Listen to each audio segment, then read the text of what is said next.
تو جانے انجانے میں رہ جائیں جن کا علم نہ ہو۔ علم تو ہوتا ہے جی، ایسی بات نہیں، ہر بندے کو پتا ہوتا ہے کہ اس نے کس کے ساتھ کیا زیادتی کی ہوئی ہے۔ باقی جو بالکل کوئی اندازہ نہیں ہوتا وہ ایک الگ بات، وہ آپ اللہ سے معافی مانگیں، لیکن جس کا آپ کو پتا ہے وہ تو جب آپ کر رہے ہوتے ہیں آپ کو پتا ہوتا ہے کہ آپ کیا کر رہے ہیں۔ بخاری شریف میں حدیث ہے، اگر کسی کے ساتھ کوئی اس طرح کا لین دین کا معاملہ ہے یا حقوق العباد کا معاملہ، وہ دنیا میں کر لو، آخرت میں تمہیں نیکیاں دینی پڑیں گی، درم و دینار نہیں ہوں گے۔ اور مسلم شریف میں حدیث ہے، جانتے ہو مفلس کون ہے؟ صحابہ نے کہا کہ ہم تو مفلس اسی کو سمجھتے ہیں کہ جس کے پاس دنیا کا متاع نہ ہو۔ آپ نے فرمایا میری امت کا مفلس وہ ہے جو پہاڑوں کے برابر نماز، روزہ، حج، زکات کی نیکیاں لے کر آیا، لیکن اس حال میں کہ دنیا میں کسی کو ڈانٹا، کسی کو مارا، کسی کا خون بہایا، کسی کو پیٹا،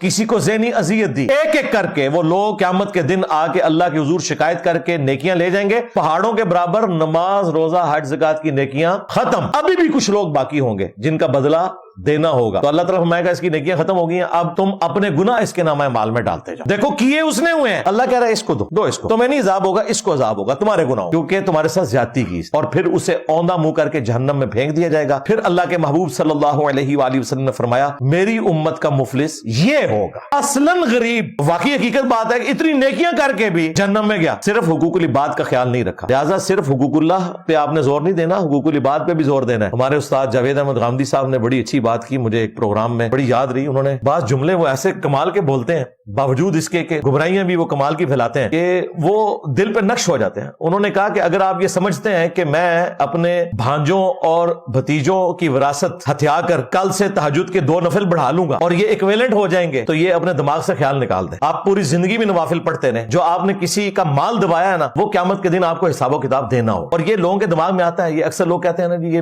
دیندار لوگ جو ہیں وہ دنیاوی معاملات میں بڑے فراڈیے ہوتے ہیں۔ بالکل صحیح بات ہے، میں بھی داڑھی والے سے نہیں چیز لیتا، بڑا ڈر لگتا ہے، منو پتا ہے کہ انہیں منو ڈس لیا، منو پانی بھی نہیں لبنا، کیونکہ اس نے اپنی داڑھی اور تسبیح اور پگڑی اور شلوار ٹخنوں سے اوپر کر کے مجھے دھوکہ دینا ہے۔ تو یہ اکثر آپ لوگ سنتے ہیں کہ دیندار لوگ جو ہیں وہ حقوق العباد کے معاملات میں ایسے کیوں ہوتے ہیں، اس کے پیچھے ریزن ہی یہ ہوتی ہے، وہ یہ سمجھتے ہیں کہ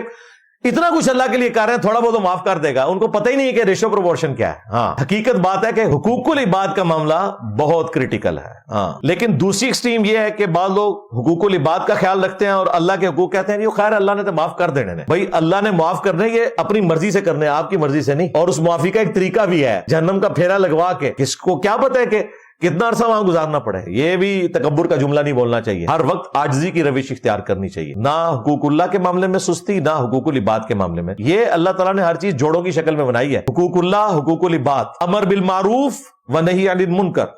نیکی کا حکم دینا ہے، برائی سے روکنا ہے۔ اسی طریقے سے دنیا اور آخرت جوڑا ہے، اللہ تعالیٰ نے ہر چیز کو جوڑوں کی شکل میں پیدا کیا۔